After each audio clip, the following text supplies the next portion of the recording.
Di balik setiap rumah tua, selalu ada kisah yang tidak pernah selesai. Malam ini, Arazi Story membawa kamu masuk ke cerita kelam tentang cinta seorang ibu yang berubah menjadi kutukan. Siapkan hati dan jangan sendiri, karena cerita ini bukan sekadar horor. Ini adalah penyesalan yang hidup kembali.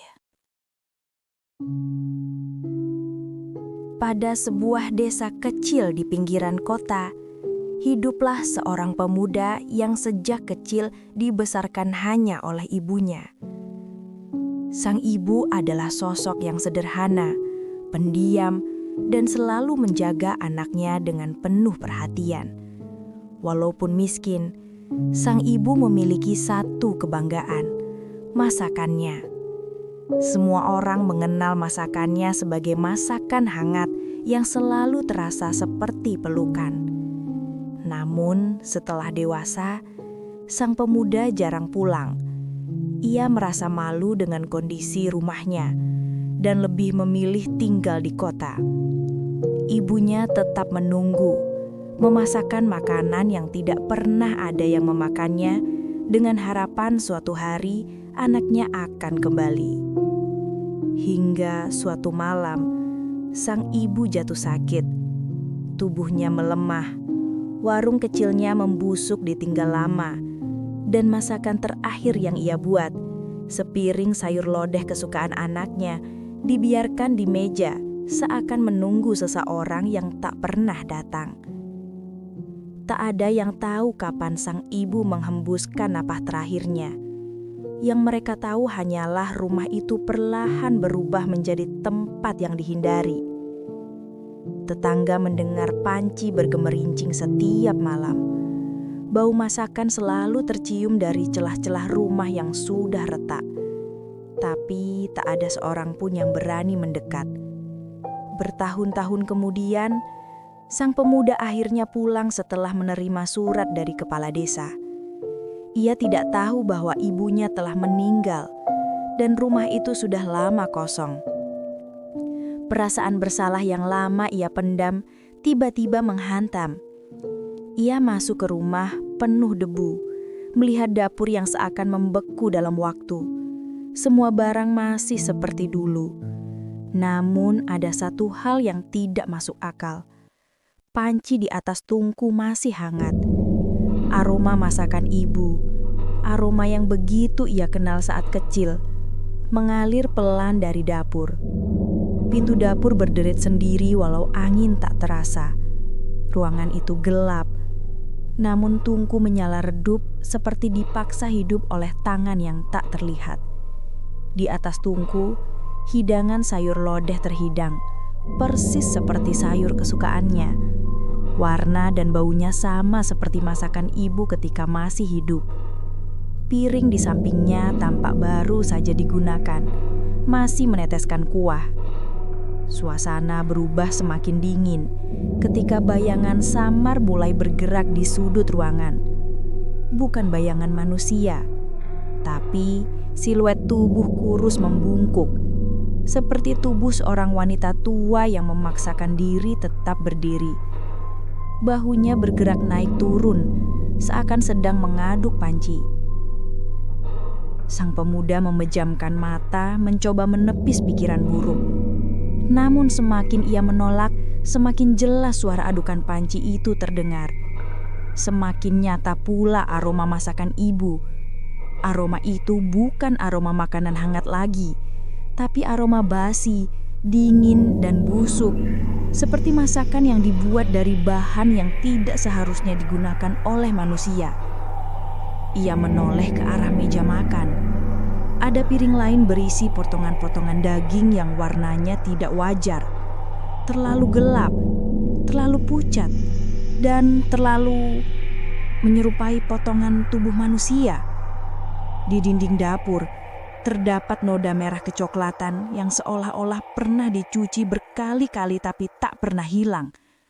Seakan dapur itu pernah digunakan untuk hal yang bukan sekadar memasak makanan. Rumah itu bergetar lembut. Dari belakang punggungnya, ia merasakan sentuhan dingin yang familiar. Sentuhan yang pernah ia kenal sejak kecil. Sentuhan lembut yang mengelus rambutnya setiap ia sakit. Namun kali ini, sentuhan itu tidak hangat. Sentuhan itu serasa datang dari dunia lain. Tiba-tiba bayangan di sudut dapur berdiri tegak. Tubuhnya perlahan memutar, memperlihatkan wajah yang hanya tinggal kulit menempel pada turang. Mata kosong itu menatap pemuda tersebut dengan tatapan yang tidak bisa digambarkan. Antara rindu, marah, dan rasa kehilangan yang membusuk. Mulutnya tidak bergerak, tapi ruangan itu dipenuhi bisikan. Bisikan lirih seperti suara ibu yang menahan tangis. Sang pemuda mundur, namun pintu dapur menutup dengan keras. Suara panci kembali berdenting. Tungku menyala semakin besar. Api membara tinggi tanpa bahan bakar. Semua peralatan masak bergetar bersamaan, menimbulkan harmoni suara yang menakutkan. Dapur kecil itu berubah menjadi neraka kecil yang menelan semua kenangan masa lalu. Bayangan ibu bergerak cepat ke arahnya. Tanpa suara, tanpa jeda, tangannya meraih bahu sang pemuda dan mendorongnya ke kursi makan.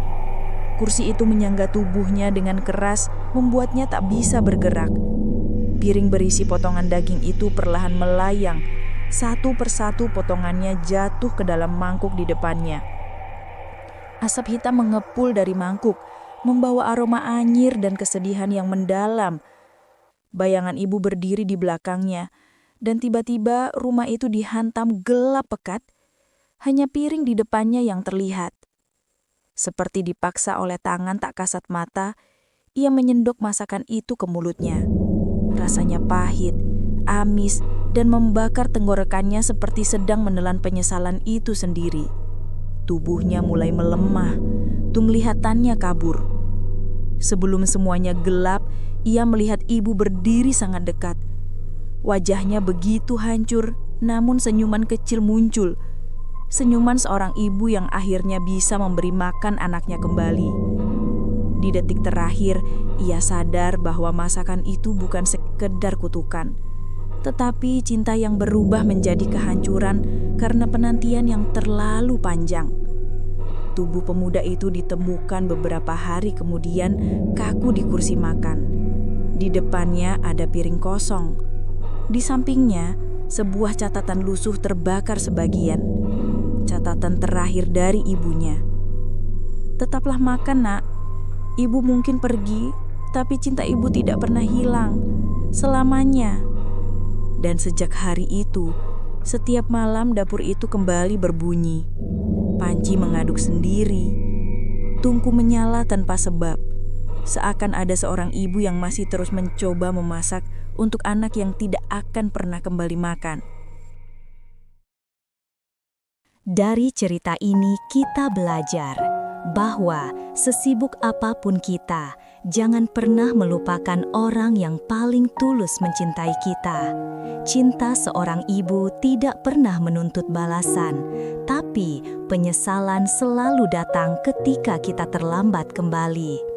Semoga kisah ini jadi pengingat agar kita lebih menghargai waktu, lebih menghormati orang tua, dan tidak menunggu sampai semuanya terlambat. Apabila dalam cerita ini ada kata atau alur yang menyinggung, saya mohon maaf sebesar-besarnya. Semua hanya untuk hiburan dan pesan kebaikan. Terima kasih sudah menonton sampai akhir. Jangan lupa dukung terus channel Arazi Story. Sampai jumpa di cerita berikutnya. Assalamualaikum dan selamat malam.